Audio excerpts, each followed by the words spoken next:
እንደምን አደራችሁ? እንደምን አረፈዳችሁ? እግዚአብሔር አምላካችን በቸርነቱ ጠብቆ ለዚች ዕለት ለዚች ሰዓት ስላደረሰን ስሙ ለዘላለም የተመሰገነ ይሁን።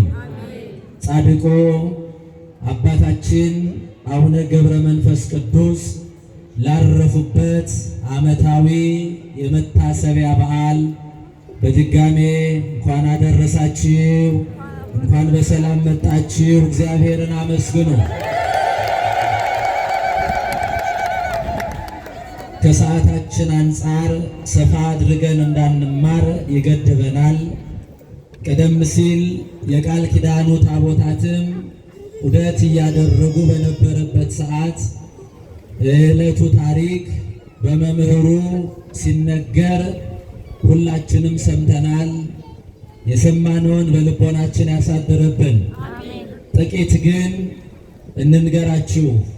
ምክንያቱም ከዚህ ስትመለሱ በጎዳና ላይ፣ በመንደር ውስጥ፣ በቤት ውስጥ ጠያቂዎች ይኖራሉ። ዛሬ በዓሉ የተከበረው ለምንድን ነው? የምታከብሩትስ ለምንድን ነው ብለው ቢጠይቁን መልስ ለመስጠት እንድንችል በጥቂቱ ታሪኩን ጠቀስ አድርገን እናስረዳችኋለን። እግዚአብሔር ከሁላችንም ጋር ይሁን። ክቡር ሞቱ ለጻድቅ በቅድመ እግዚአብሔር። የጻድቅ ሰው ሞት በእግዚአብሔር ዘንድ የከበረ ነው። የዳዊት መዝሙር 115 በቅንፍ 116 ቁጥር 15 ላይ የምናገኘው ቃል ነው። ጻድቃን የምንላቸው በዚህ ዓለም ላይ ሲኖሩ ፈቃደ ሥጋቸውን አሸንፈው ለፈቃደ ነፍሳቸው በፈቃደ እግዚአብሔር ያስገዙ የተገዙ ናቸው።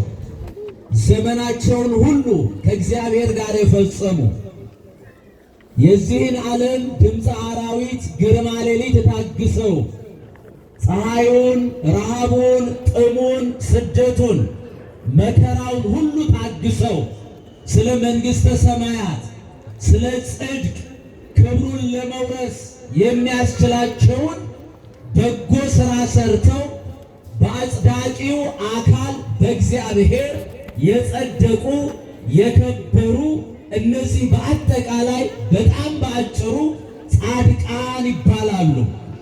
ጻድቅ ማለት እውነተኛ ማለት ነው። ጻድቃን ማለት እውነተኞች ማለት ነው። እውነተኛነታቸው የቅዱሳን የጻድቃን በሃይማኖት በወንጌል ለእግዚአብሔር በመታመናቸው። ስለዚህ ዳዊት ምን አለ?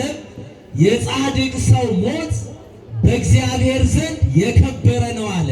በማን ዘንድ? በእግዚአብሔር ዘንድ። ምን ያለ ነው? የከበረ ነው። ምናቸው?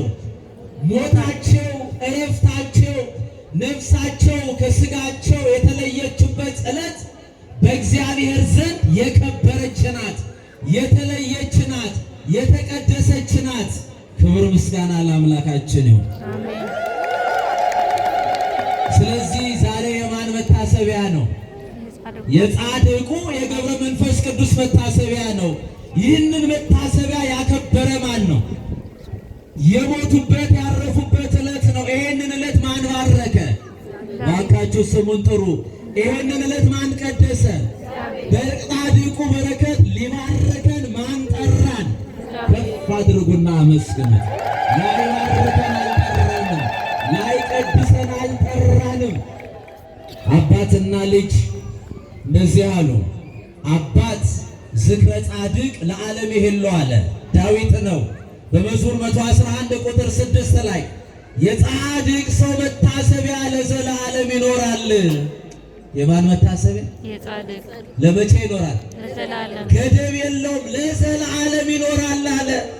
ከአባቱ የተማረው ልጁ ሰሎሞን ደግሞ መጽሐፈ ምሳሌን ሲጽፍ በምዕራፍ 10 ቁጥር 6 እና 7 ላይ እንደዚህ አለ። የጻድቅ መታሰቢያ ለበረከት፣ በረከት በጻድቅ ራስ ላይ ነው። የኃጥአን ስም ግን መታሰቢያቸው ለዘላለም ይጠፋል አለ። ልብ በሉ ክርስቲያኖች፣ ዛሬ ማን መታሰቢያ ነው? ይሄ ትውልድ አልፎ ሌላ ትውልድ ቢመጣ፣ ያኛውም ትውልድ አልፎ ሌላ ቢመጣ እስከ ዓለሙ ፍጻሜ ድረስ የጻድቃን የቅዱሳን መታሰቢያ ለዘላለም እንዲኖር የፈቀደ ማን ነው? አመስግኑታ እግዚአብሔር። ስለዚህ የጻድቅ መታሰቢያ ለምንድን ነው አለን ሶሎሞን? ለበረከት ነው። ለምንድን ነው? ለበረከት። ለምን ተጠርታችኋል? መታሰቢያው ማን ነው? የጻድቁ። ማን ጠራን? እግዚአብሔር። ለምን ጠራን? ለበረከት። ደስ ይበላችሁ፣ እግዚአብሔርን አመስግኑ። አያችሁ ወገኖቼ ምዕመናን፣ ስንዷ እመቤት ተዋሕዶ ቤተ ክርስቲያን በዓላትን የምታከብረው እናንተ ምዕመናንን ስራ አስፈትቶ እዚህ ለማቆየት አይደለም፣ ስራ እንዳትሰሩ ለማድረግ አይደለም። በአጭሩ ስለ ሁለት ነገር በዓላትን ታከብራለች። አንደኛ በዓላትን የምታከብረው በመቅደሱ ተገኝተን ተሰባስበን እግዚአብሔርን እንድናመሰግነው፣ ሁለተኛ ከሰው ጋር ልታገናኘን ነው። ያውም በዚህ ዘመን ሰው በጠፋበት ዘመን፣ ሰውን ማግኘት በተቸገረበት ዘመን ሰውን ማግኘት እንዴት መታደል ነው! እግዚአብሔርን አግኝታችሁታል? ጥያቄ ነው። እግዚአብሔርን አግኝታችሁታል? ሰውንስ አግኝታችኋል? ሰው ያላሳጣን እግዚአብሔር ይክበር ይመስገን። አመስግኑት። አባታቸው ስምዖን እናታቸው አቅሌስያ ይባላሉ።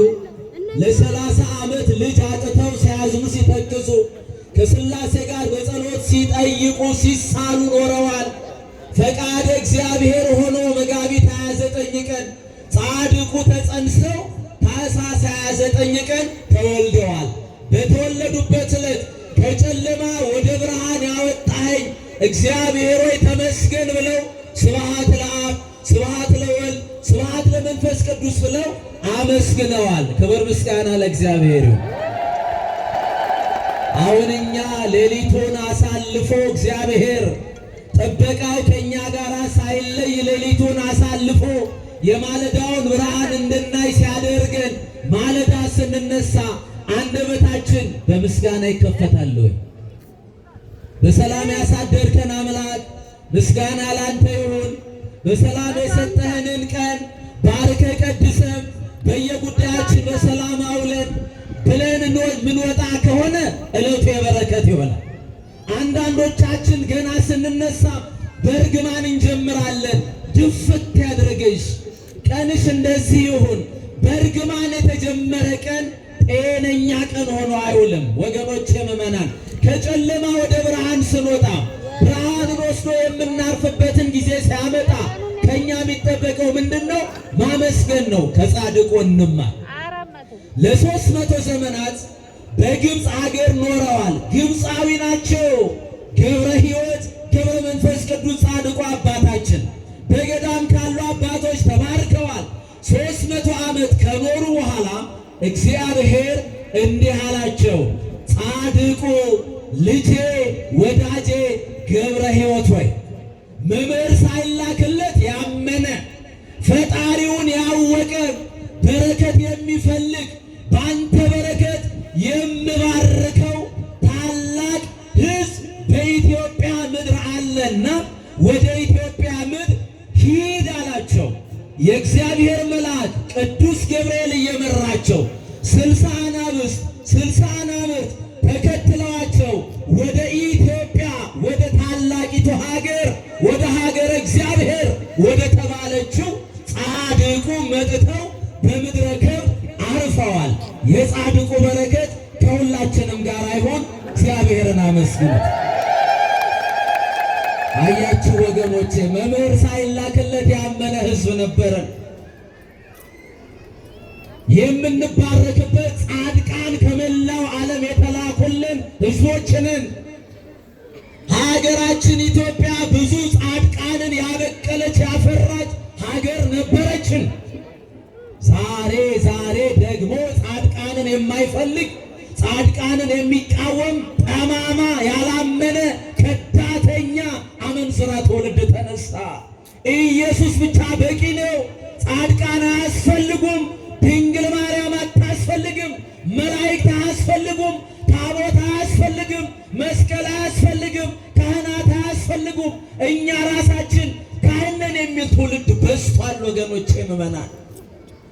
ይሄ የምንፍቅና ጎርፍ እንዳይበላን በማስተዋል ሆነን በቤተ መቅደሱ ወንጌል እየተማርን ያልገባንን ጠይቀን እንድንረዳ አምላካችን እግዚአብሔር በቸርነቱ ይርዳል።